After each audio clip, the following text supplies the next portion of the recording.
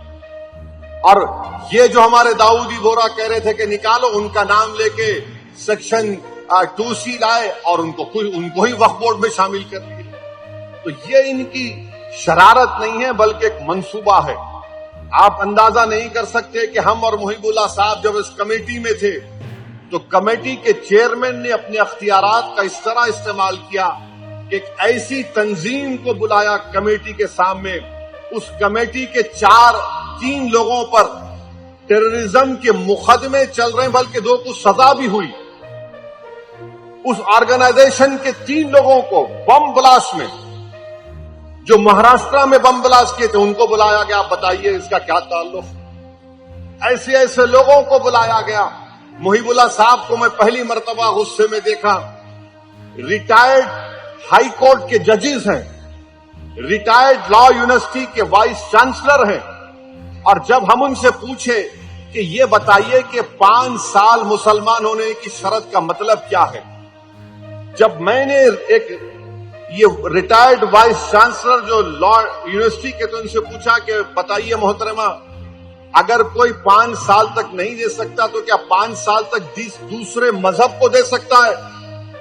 تو وہ محترمہ جو ریٹائرڈ وائس چانسلر ہے لا یونیورسٹی کے، انہوں نے کہا ہاں بالکل وہ دے سکتا ہے کسی عبادت گاہ کو. میں نے پوچھا پھر مسجد کو نہیں دے سکتا؟ بولے نہیں، مسجد کو نہیں 5 سال تک. میں نے کہا کیا یہ دوسرے دھرموں میں ایسا ہوتا ہے کہ 5 سال تک تم اگر کسی دھرم کو مانتے، کیسے بتائیں گے کہ مثال کے طور پر آپ خاتون ہیں، آپ وقف کرنا چاہ رہے، کون آ کر دیکھے گا کہ آپ دین پر چل رہے نہیں چل رہے؟ کون طے کرے گا؟ اور انگریزی کا ورڈ ہے کنٹروینس لکھا آپ نے، کہاں سے طے ہوگا؟ مقصد کیا ہے کہ چھین لینا. بلکہ وہ محترمہ جاتے وقت مجھے ایسی غلط الفاظ میں، ان پارلیمنٹری لینگویج میں مجھ پر ایک تانا مار کے گئے. اس وقت محب اللہ صاحب اٹھ گئے، مجھے ان کو بڑی مشکل سے روکنا پڑا، ورنہ ماحول کچھ اور ہو جاتا وہاں پر.